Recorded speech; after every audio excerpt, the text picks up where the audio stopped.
I get to Yeah. say it twice. You're wrong. Well, again, if it's pre-produced, sure, I agree. Was it? But Because there's no reason. clearly it was not. So you can I tell me know, I'm but wrong, but they didn't have the shit.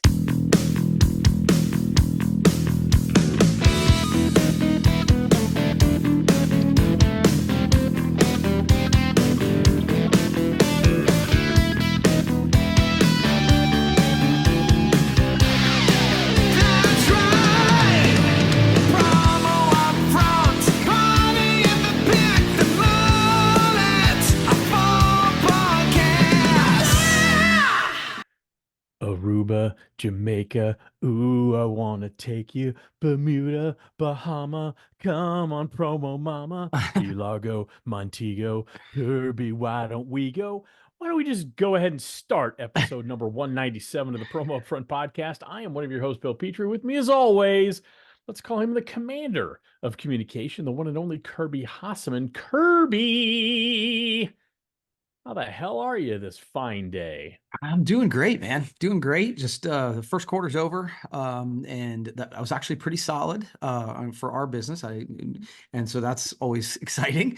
And Yeah. getting ready to go on a big road trip. So I'm excited about that.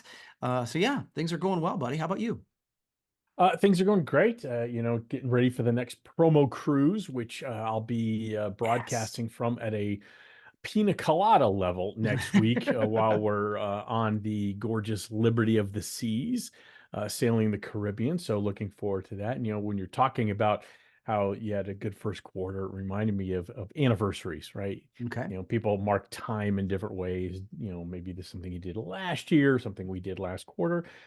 And it's because it got me to thinking about anniversaries, Kirby. I'm not sure if you're aware, but our good pals over at Logomats are celebrating a milestone here in 2024. In fact, Logomats has been providing promotional branded mats of every shape and size for 20 years.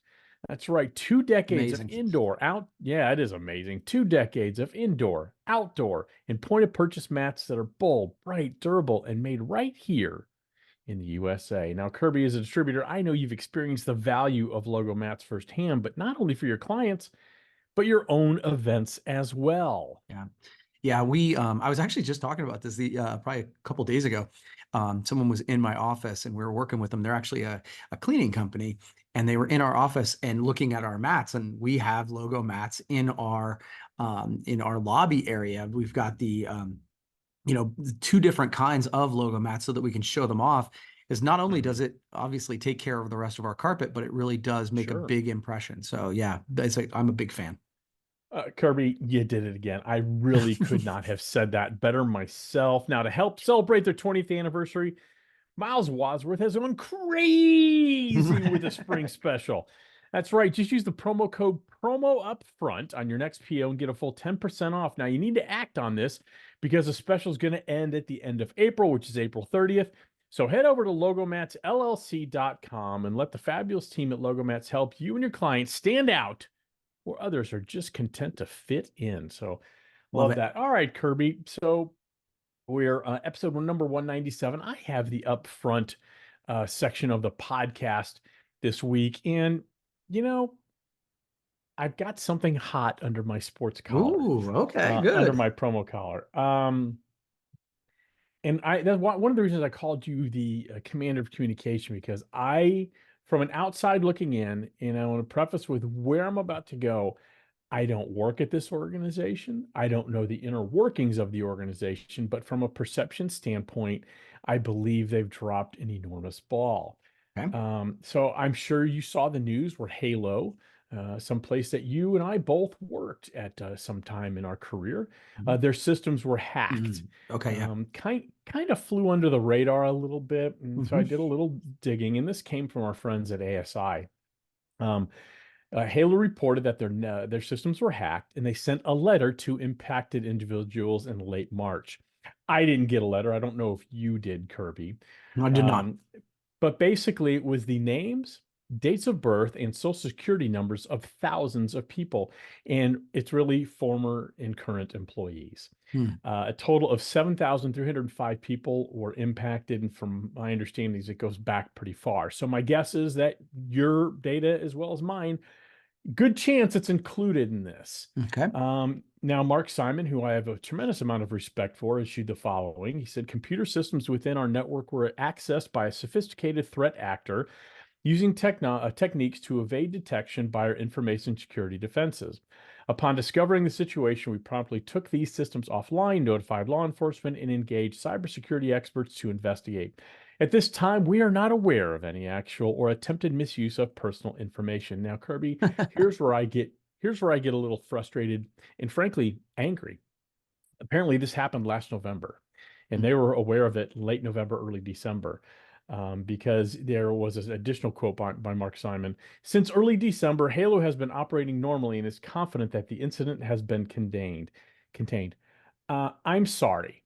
When you have a data breach that not only impacts, people's personal information like dates of birth, but social security numbers, which is now I'm going to go ahead and go on record and say social security number is the least secure number any of us have. Right. The fact that it seemed to take you months to notify people, and again, maybe you and I were not part of the data breach. I don't know. My gut tells me we were, because I know about how many people work at Halo, 7,300 people. It seems to go back to when you and I were probably working at Halo. Again, I could be wrong. Yep. But the fact that it took you over almost 4 months to notify people who were definitely impacted by this tells me that you didn't handle this well. You need to tell people right away. And then, of course, they do what every company does. We're going to give you a year free of credit monitoring, and we're going to allow you to, here's some things you need to do to shut down your shut down one of your credit accounts and things like that. I got to tell you, I want to know. I'm so tired of data breaches, and it's going to be an everyday occurrence. It's happened to T-Mobile. It's happened to AT&T. It's going to happen. It happens more than not. My personal bank account, I'm sorry, my business bank account got hacked last week. There were some Amazon charges on there, and I had to spend a good portion of the day dealing with that. These things are happening more and more often. And I understand that there's only so much a company can do, an organization can do, whether it's a bank, whether it's a company like a Halo or a supplier. There's only so much they can do. And I do believe Halo acts in good faith in terms of protecting that information and that people can get around those. But when you don't communicate in a timely, and effective, and direct manner, it makes me feel like you're hiding something. And honestly, it pisses me off to no end. Kirby, I'd like your opinion on this. And I've tried to be as fair as I can here because I don't want to make assumptions. I don't want to jump to conclusions. I'm going by the facts that I've read on the ASI article and the fact that I haven't been communicated with. Yeah. It's interesting. I had heard a rumor, right? Months and months ago that this had happened. And then Me too. didn't go ahead. Me too. And I didn't bring it up probably for the same reason you're going to talk about. So I'll shut my pie hole. Yeah. Because I'm like, well, I don't know anything about it, and maybe it's overblown, and maybe it doesn't affect that many people. I didn't know what was going on. I just heard that there had been something that had happened. The idea that, whenever you have something like this happen and it affects other people's data, and it takes you months to announce it, it is hard not to feel like you just were like, well, if we don't tell anybody, nobody will find out. Yes. And then I don't know if you heard my little guffaw when they were like, hey, they sent out letters. And I was like, okay, I get that's fine. Sending out a letter is good. But it's also like, well, I wanted to make this take as long as possible. And the Pony Express is still not in existence. So it reminds me of, I was driving through Amish country yesterday, and it said there was a big sign tacked to a telephone pole that said Yoder websites. And I'm like, what a magically effective way to advertise technology. Well, the idea of you have a technology breach and you utilize the slowest possible form to let me know about that, and you take 5 months to do it. It's not great. It's not great. And it seems intentional. Yeah. It seems intentional. Maybe it is, maybe it isn't. I think it's wild that these companies absolutely lose sensitive data, and all they do is supply a 12-month, free credit monitoring. Well, yeah. But I guess that was the other thing that popped into my head and again, to your point, this could happen to any of us. So this isn't an indictment of IT or anything like that. but you lose the data and then you tell me what I Yeah. need to do better to protect my identity. Well, what I need to do better is like, don't lecture me on keeping my data Right. straight. You lost it. Yeah. You were trusted with data. It got breached, happens. And you're like, sorry. Yeah. It just, and again, it takes 4 to 5 months to inform people. It really does irritate me. And then that last comment, we are not aware of any misuse. Yeah. Okay, that is Well, they such, wouldn't have called you. no, and they're not looking for misuse for Yeah. my personal data, your personal data, or anybody's personal data. Yeah. To me, that's just such a disingenuous comment. It's if you read the entire statement, it's a bunch of word salad of, hey, we got hacked, and we notified the people who we believe might have been affected, and we did it within about a 5-month time frame. That's really what's being said here, and In it's today's extremely world, 5 months is like, like, are you kidding me? Like, it could have stole your house in 5 months. right. And again, I don't know how this became public, and it does seem like they did. Of course, they didn't want it to become public. I don't think anybody wants that stuff to become public knowledge that our security systems failed, whether it's their own that they developed, whether it's something they outsource. And I understand that. I completely understand I don't. that. I don't. I don't Well, no, actually, I understand. Bill, because we've seen companies do it better. We've seen companies who go, Right. "Hey, I don't want anybody to know that we got hacked, but we got hacked, and we want you to know immediately this is what's happening, and here's what we're doing." So I don't believe Well, that it was the best of intentions. I no, don't. I didn't say, hold on, don't put words in my mouth. I didn't say the best of intentions. I understand the thought process, Yeah. not the execution. I understand the thought process of we don't want this out there. But part of that thought process is it's going to get out there, and we're better off leading that charge as opposed to issuing some sort of statement to ASI.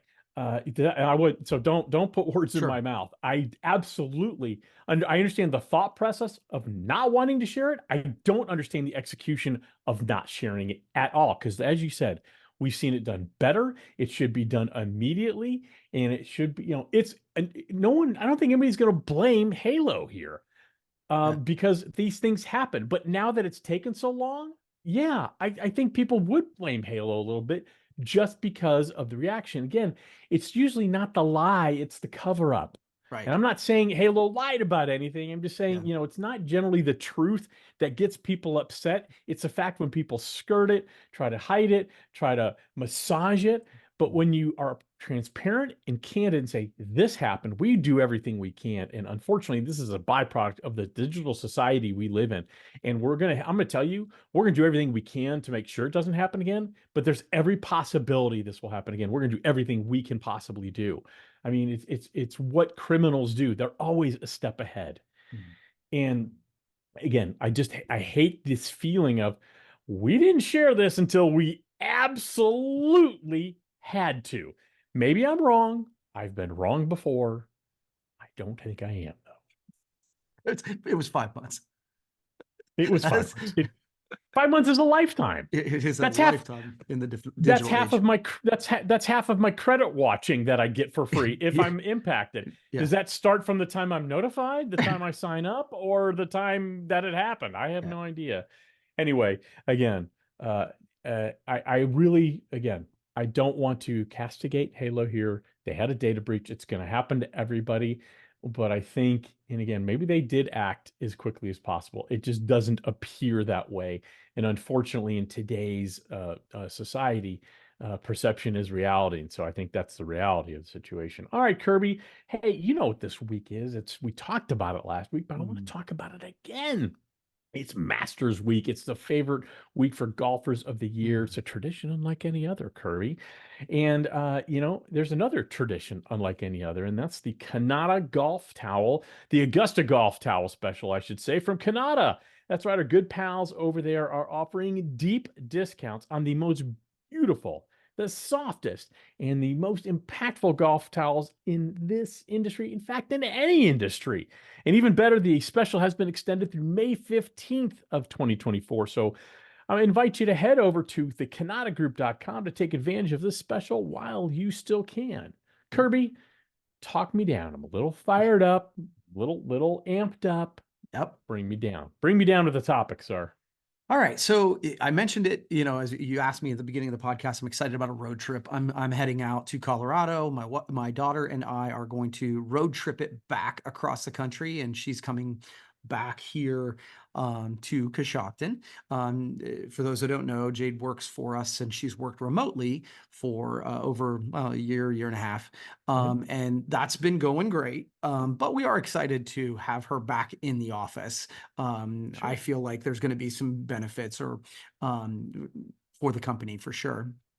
So she's going from working completely remote to working in an office every day. And it's so interesting because I think the traditional thought process is you'll get more done if you're working in the office. That's the reason everybody wants people to come back to the office.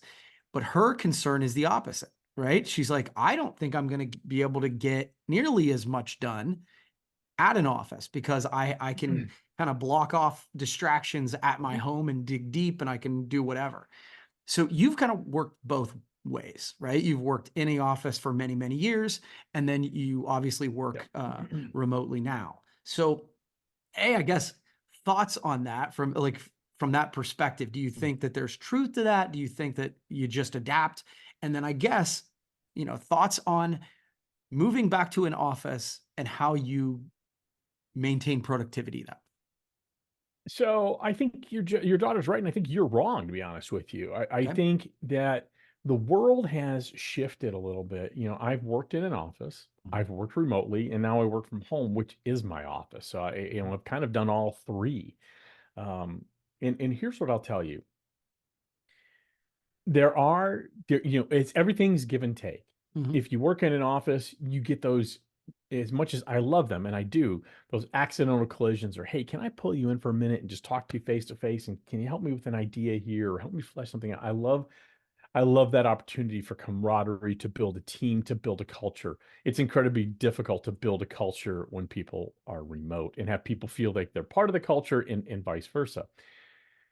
Where that takes away, though, is those distractions. I'm in the middle of something, I'm focused. I look at it every year when, Sandy is a speech pathologist in the school district. And certainly when the kids were home during summer is a very difficult time for me with my business, because where my office is, and you've been here, it's right off the main living area. It's right off a high traffic area. And there are countless distractions because my office is full. So I completely understand that fact. So I'm a big fan of the hybrid approach. I think, an office a couple days a week, maybe 3, works. I think it works very well. And allowing people the freedom to work remotely if they'd like, or come in the office those days if they'd like. That all being said, I do think it's incumbent upon the employer and employee to understand what the boundary lines are when they're in the office. Is it okay to close my office door because I just need to focus on getting some things done? I've worked at places where you don't close your office door. It's always open, right? So I honestly, just like everything else, and we just talked about this with Halo, it all comes down to communication. As long as you, as her boss, not her dad in this role, and Jade as your employee, not your daughter in this role, have an open, honest communication about what your expectations are and what her expectations are, and you meet somewhere in the middle, and you arrive at where you're comfortable with how often she's in the office, and so on and so forth. It really, I think it can work any which way, whatever mode you want to do. Yeah, I didn't really hear a lot of what you said. I'm still trying to get over I'm wrong. I don't know what the hell I'm wrong about. I didn't Get used say to it. anything. Oh, you're wrong. I like, Jade's right and you're wrong. I'm like, we didn't disagree. I thought you had kind of said that you were expecting her to be in the office, and she's going to have a difficult time transitioning to that because she gets more done at home. So I assumed, perhaps incorrectly, that your expectation, which is why you need to have a conversation with her, of course, if your expectation is she's in the office like you are 5 days a week, unless you're on the road meeting clients, things like that. If that's the expectation, and her feeling is, man, I'm not going to get as much done, I'm not going to be as efficient, then you guys need to have the conversation. That's why I say, if that's kind of where the chasm is, you got a good 16-hour drive to figure that out on the way back to Coshocton. Exactly. No, and so I actually, and I agree with her. I think it is a going to be an adjustment, right? It's going to be an Mhm. adjustment, and the thing is, especially where we've got her sitting is at the front desk when she comes back, so it'll be way Wow. more hectic. Yes. Oh, Now, yeah. we do have an additional office that we're putting together so that if she wants to do deep work, she can go back into a different office and close the door. I've never had a problem with closing the door. The door is closed to my office right Right. now while I'm doing certain things. I Of course. also 100% agree that hybrid can make sense. So Dustin today and late last week worked from home for a variety of reasons, sick kids, whatever. And Sure. I think if there's a level of trust with your employees, that's really not a big deal, right? The work Yeah. either gets done or it doesn't get done. So I'm pro that. All that being said, especially in the role that she's in, as she acts as inside sales and my assistant, having her in the office is like Makes sense. it's not close to like, hey, can you ship this out for me? Oh, you can't from Right. Colorado? Cool, I'll do it Right. myself. Well, that's a big function of part of the responsibilities. Totally willing to make that adjustment, but having her back in the office is going to be helpful in that way. And then Yeah, and I think go ahead, I'm ahead. sorry. Yeah, well, No, one thing please. you said was culture. And that's probably the final thought I have is I'm really excited to have Jade here because of her personality and her effervescence. And that's going to translate. And just some of her skill sets about she's really organized and I'm not. And so like having her here to help the team do that sort of thing, to me, there's no question. I think to your point, um, her need, and she knows this. We do talk every day, and we'll talk about Of this. course. But when hey, I'm overwhelmed. I need to get out of here. I need to do this. I'm constantly telling the team that they, if they need to do that, they need to do it. So I think we're on the same page. But Yeah. it is going to be an adjustment, though. I agree with her on that. It's going to be an adjustment for you too. And I think what we're learning with this new world we're living in, this post-COVID world, the post-pandemic of this constant, it seems, friction between the workplace and workers. How often am I in the office and what sort of Sure. flexibility is there? There does seem to be, and I'm not suggesting there's friction at Hossman Yeah. Marketing, but it's a conversation. So there's inherent friction because you guys may not exactly see 100% eye to eye. I think what we're learning here as a society is that all of these workplace arrangements in terms of attendance in being present physically, it's all situational. It Mm, depends on the role. yeah. It depends on the responsibilities. It depends on the expectations of both the employer and the employee. It depends on, what needs to be done. You gave a great example, Kirby, of if she needs to ship something and it's sitting there in Coshocton, she's not going to be able to do that from Colorado Yeah. Springs. It just Yeah. doesn't work out. So I when I said you were wrong, I really I thought you was were just coming from a teasing you. place of I expect okay, because now I feel like I have to defend No, I myself. was totally kidding, man. I I'm was just already gonna have to defend myself with the Halo stuff. So now I yeah. gotta defend myself with you I too. was just giving you shit. It's no big deal. I was Yeah. kidding. No, no, no. But again, I think the real takeaway here for anybody who's still listening is the fact is the fact that so much of this can be handled if you have an open, Oh yeah. candid conversation on the front end of what expectations are and what deliverables are. I've said it a million times. Generally, when I've had people work for me and they work remotely, I don't care when you work, as Sure. long as you're available during work hours to respond to things in a timely manner, whatever metrics we use to establish that. Work gets done and it's of a level we're all happy with, and it gets done at the right time. I don't care if you work at 3 in the morning and Yeah. and you go play golf. I don't really care as long as you're available, as long as the parameters are equal.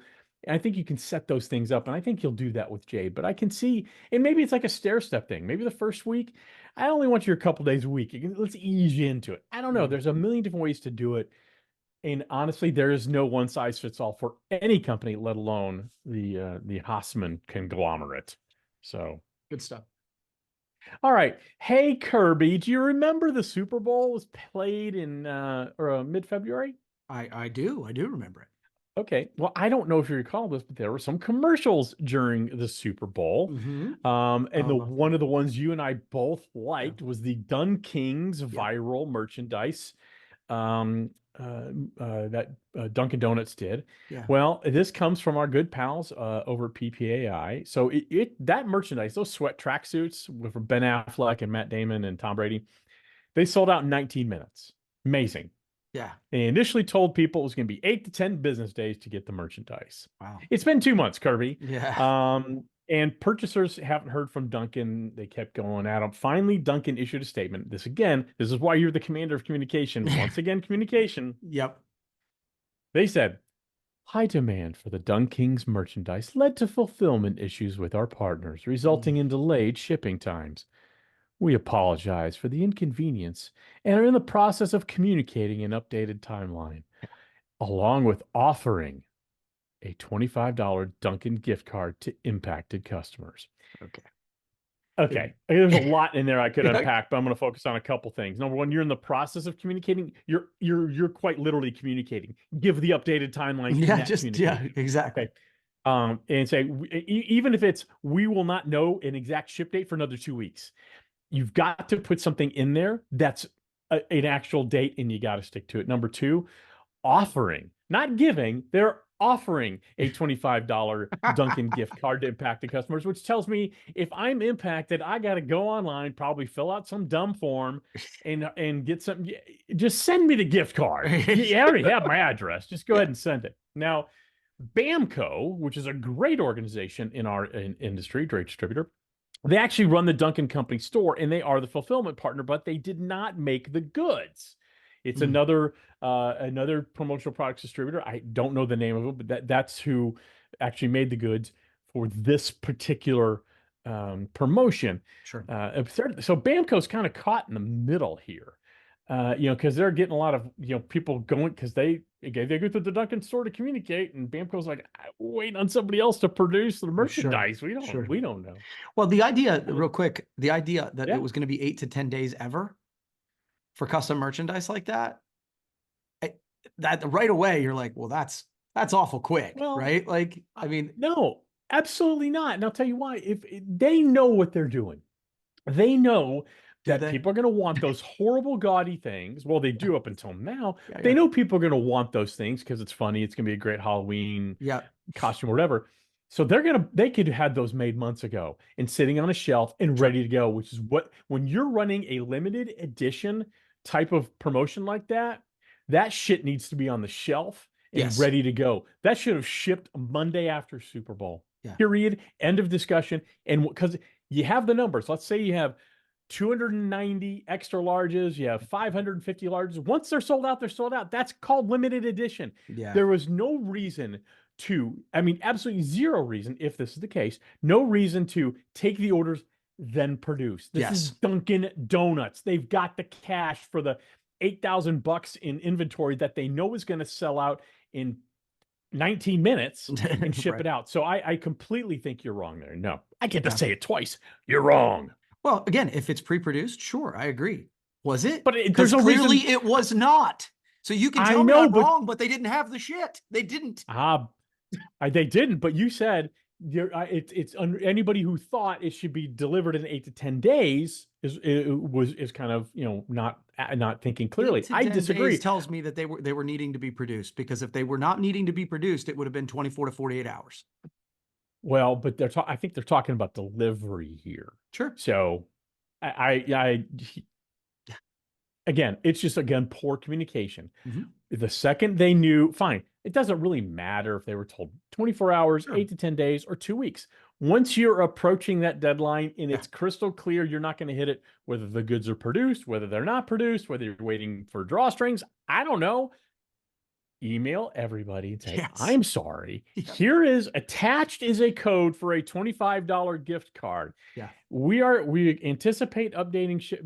Again, it's that forward communication instead of these word salad explanations when enough people have bitched about it and said, Yeah. why don't we have our Right. stuff? And again, it's the same thing we talked about earlier. So it really doesn't matter whether the merchandise was produced or not. I proactive. agree with you. It clearly wasn't produced. Yeah. My point with that part of the conversation was there's no reason it shouldn't have been produced. It should have Agree been on the 100%. shelves, ready to go. Yep. And Yeah, if you you're want gonna to do impress it. people, yeah, have people on, have people on their Sunday night packing them so all the boxes are ready to go Monday. Yeah. Well, and But again, this wasn't like to your, again, I think we argue for the purpose of this, but because it's fun. yeah, but um, the idea that this wasn't like just it's an experiment. We'll see if anybody sells it. You ran a freaking Super Bowl ad with Tom Brady, Ben Affleck, and Right. Matt Damon. You knew they were going to sell, right? Like it wasn't just like, hey, we'll put out a Facebook ad and see what happens. Right. And it's not like a company like your size or my size doing something. If I was doing something like that, of course I would take orders in, Yes. then use that money to produce the merchandise because I don't Totally. want that outlay of cash. I don't know how many were produced or how many ordered, what they limited the order size as, but the second you tell me limited edition, the size of company Dunkin is, Mhm. I really would have had the expectation of these have been produced, Yeah. or they're in the process of being produced and they're going to hit the warehouse the Tuesday after Super Bowl Sure. or something along those lines so that people could fulfill it. I just feel bad for our pals over at Bamco Yeah. who are kind of caught in the middle here when they didn't produce some merchandise. And again, Yeah. we all know about the supply chain issues. Again, people are so on most time nice and understanding when you communicate with them directly, honestly, mea culpa, you take responsibility. We're sorry. I even hated this. Due to fulfillment issues with our partners, it wasn't Duncan didn't even take responsibility. Saying, Yeah. hey, you know what? We are having fulfillment issues. If I'm buying a tracksuit, I didn't buy it from your fulfillment partner. I bought it from you. Yeah. And I don't want to hear you Don't blame kind of Tom Brady. shoving. Yeah, don't blame Matt Damon. Blame Ben Affleck. All right, you got another one, or are we out the door on that? Okay, so we've covered plenty, but We have. I have a random ass thought that I don't really know Okay. how to bring out in another way, so I'm going to bring it up right now. Okay. Okay, so Bring it up. okay, this is my non-political political take. Okay. Okay. And I want your tread your opinion. carefully. Yeah. Oh, Good. absolutely. So here's what I think I know. I think I know everybody knows who they're going to vote for president already. Hmm? I think that we've seen the show, right? We already know. So the person who doesn't know who they're going to vote for is like the person who gets to the front of the line in McDonald's only to look at the menu for the first time and try to decide. It's like, okay, Right. you just need to pick a lane. The other thing I know is that the economy in the months leading up to an election, a presidential Mhm. election specifically, takes a bit of a Mhm. hit every time. Mhm. Like the data Mhm. shows it. And then there's a bump after. Okay. So if those things are true, let's just have the election May 15th. We all know who we're going to vote for anyway. Let's think about the 6 months of non-helpful, negative, hateful, spewing shit we could avoid if we just did it now. What do you Okay. think? In the theme of this podcast, you're wrong, Kirby. Here's why. I agree with you. 95% of people know who they're going to vote for. I'm sure there's a 5 or 10% that, I don't know who I'm going to vote for, but it's Those negligible. people aren't voting, It's not but going to, okay. I'm just about to say it's not going to sway the election. Okay. And I like your analogy of going up to McDonald's and, it's like, well, I don't know what I want. I've never been here before. I get that. I think the challenge is you have a whole machine in an industry that caters to the election. I mean, how would local TV stations exist without ads for John Smith wants to take your children and feed them to albatrosses on Grenada Island? But Sally loves children and wants to teach them the pure American way. Without those type of ads, which sway nobody, by the way. They just drive You down have- voter turnout. That's what those ads Yeah. are designed to do. Like I- it hurts our psyche. It hurts our culture. I say screw it. We vote right now. I think we keep the vote. We If can't. you I wanna- know that we're not going to, I just to be clear. know, but we're debating. We're debating. Yeah. You keep the vote first Monday or first Tuesday in November. That should be a federal holiday. I've never understood why that's not a federal holiday. I'll never understand why that's not a federal holiday. You want more voter turnout, then allow people to not work that day. And that's a serious comment. Now let me get back to the ridiculous nature of this conversation. I would like a stop to all campaign ads.